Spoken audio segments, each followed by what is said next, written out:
అది సేమ్ జనాలు ఏం ఆలోచిస్తారంటే సరే సానుభూతి పక్కకు పెడితే మాకు ఈ గవర్నమెంట్తో ఏం పని అవుతుంది వాళ్ళతో ఏం పని అవుతుంది అని ఆలోచిస్తారు. ఇప్పుడు కేసీఆర్ గారు అప్పుడప్పుడు చెప్తారు కదా దున్నపోతు గడ్డేసి బర్రెకి పాలు పెడితే వస్తాయా అని. ఇప్పుడు గవర్నమెంట్ ఇక్కడ ఉండి ఓటు అక్కడ వేస్తే నా పనులు అయితే అంటారా వాళ్ళ సూత్రమే. సో ఈ బై ఎలక్షన్కి సీఎం డిప్యూటీ సీఎం మంత్రులు వచ్చి ప్రచారం చేస్తున్నారు. ఈ బై ఎలక్షన్కి ఎంతమంది వచ్చి ప్రచారం చేయడం అవసరం అంటారా?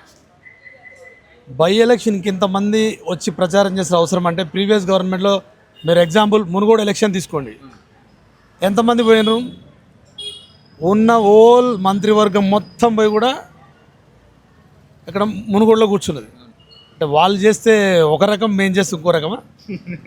కాదు కదా, అన్ని పార్టీలు చేస్తున్నారు కదా. అది కామన్ అండి. మా పార్టీ అభ్యర్థిని గెలిపించుకోవడానికి మేము ఎవరైనా వస్తాం, అది కామన్, సర్వసాధారణం. అది ఎందుకు అనే దాని మీద ప్రశ్న లేదు. సో నవీన్ అన్నని కొంతమంది ప్రధాన నాయకులు రౌడీ షీటర్ అని చెప్పి విమర్శిస్తున్నారు. దానికి మీరేం